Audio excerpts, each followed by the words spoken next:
Good day. For those of you who do not know us, we are the instructional staff for ECE 150, Professors Hiran Patel and Werner Dietl, and Douglas Harder. In this topic, we're going to discuss memory leaks. In this lesson, we will learn about memory leaks. We'll see that memory leaks will reduce performance in application programming and possibly cause serious issues in embedded programming. We will see examples of how memory leaks can occur and consider 3 rules for avoiding memory leaks. Alright, we've already discussed dynamic memory allocation. The operating system returns an address of any allocated memory. Now, suppose you have a friend and that person gives that person's phone number to you. Well, as long as you have that number, you can contact them. If you lose it, however, you can no longer contact that person. With dynamically allocated memory, it's the same problem. Now, suppose you dynamically allocate some memory. If you lose that address, then you can no longer deallocate that memory, nor can you use it. For short programs, this isn't a critical issue. When the program exits, all dynamically allocated memory is reclaimed by the operating system. However, suppose you're in an embedded system where a request is being made for 64 bytes once per hour. If that memory is not deallocated over many days, the operating system will finally run out of available memory. Now, with an embedded system, if you're lucky, the system will simply reboot. If not, the system may become unstable. Now, memory leaks occur if all pointers storing the address of that allocated memory go out of scope. So, for example, here we have just a single function where we've allocated some memory but then forgotten to deallocate it with delete. So if the memory is only required in this one function, we should be calling delete on it. Alternatively, if the memory is required elsewhere, we should return the address or store that address elsewhere. Now, of course, this doesn't necessarily solve the problem. If you return the address or store it somewhere else, it may happen that subsequently the pointer storing that address may also go out of scope. So again, it's not restricted to one program or one function. Now, sometimes the issue may be more subtle. Here, a_data is initialized with the address of dynamically allocated memory. However, we may have some sort of loop or something else where if some condition is true, we return prematurely. However, the programmer here forgot to deallocate the memory in the earlier return, and the deletion of the memory only occurs at the end of the function. So again, this was a programming issue. Some programming guidelines actually require that there's only one return per function specifically to avoid problems like this. The cleanup is guaranteed to happen.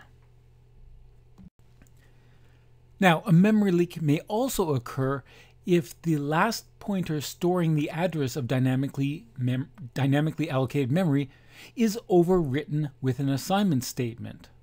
So, for example, here a_data is storing the address of an array of 10 integers. In this function, however, at some point we accidentally assign to a_data a new array, which subsequently is the one that is deleted at the end. However, the original dynamically allocated array is not going to be deleted. So if the condition is false, all is okay. The original array is deleted. However, if that condition was true, then a new array is allocated and we have a memory leak with the initial array. Solution. Of course, always deallocate memory before assigning to it first. Now, one thing that's important, it's always okay to call delete on the null pointer. Nothing happens. So if you initialized a pointer variable with null pointer and at some point accidentally called delete on it, that's okay. You are guaranteed from the C++ specification that that will not cause any issues. Now, suppose an algorithm does require an array to run. So for example, we have this function that calculates some sort of distance, perhaps based on input or some other information. However, at this point, at the top of the function, we allocate memory for an array that we will use in this algorithm. The problem is we have a conditional statement where in the consequent clause, that array is not needed and the programmer forgot to delete it. It's only in the alternative clause that the array is required and the programmer judiciously deletes that memory and sets that local variable to null pointer. So the programmer did the correct thing, but only did it in the consequent body of that conditional statement. Of course, the correct solution to this is to allocate the memory only when it is absolutely necessary, such as here in the consequent body of this conditional statement. It's close, the delete is closer to where the array was being allocated. Now, some tips for avoiding memory leaks.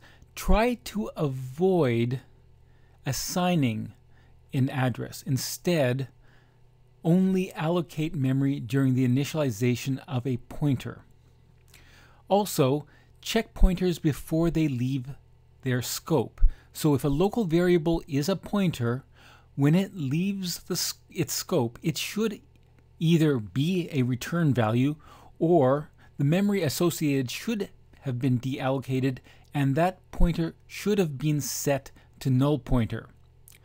So perhaps just before any pointer goes out of scope and that pointer is not explicitly being returned, you could actually include an assertion that that pointer has the value null pointer.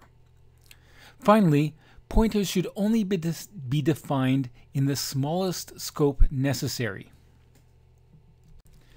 So for the first rule, try to restrict allocation of memory to initialization. That is, new only ever is called when a local variable is being declared. Now, this may not always be possible, but you should try to do this when you can. So here, for example, p_int is initialized. When it is no longer needed, then we deallocate it and we set pint to be null pointer.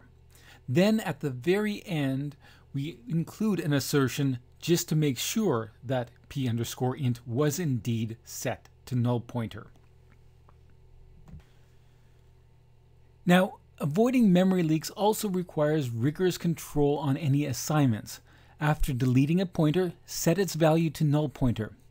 If there are multiple variables storing the same address, make sure that when it is deleted, all variables storing that address are set to null pointer.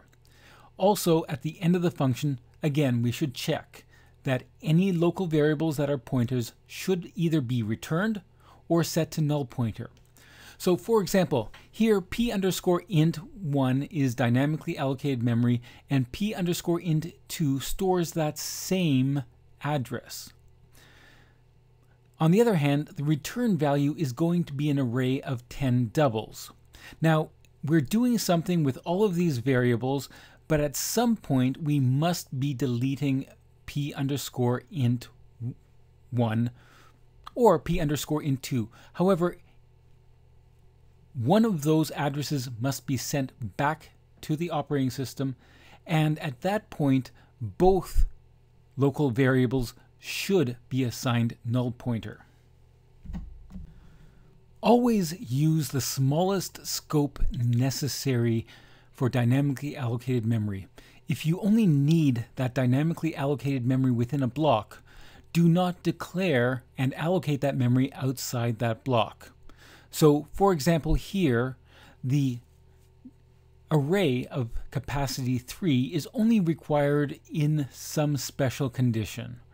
Consequently, we should not be declaring that and allocating that memory anywhere else other than within that special condition.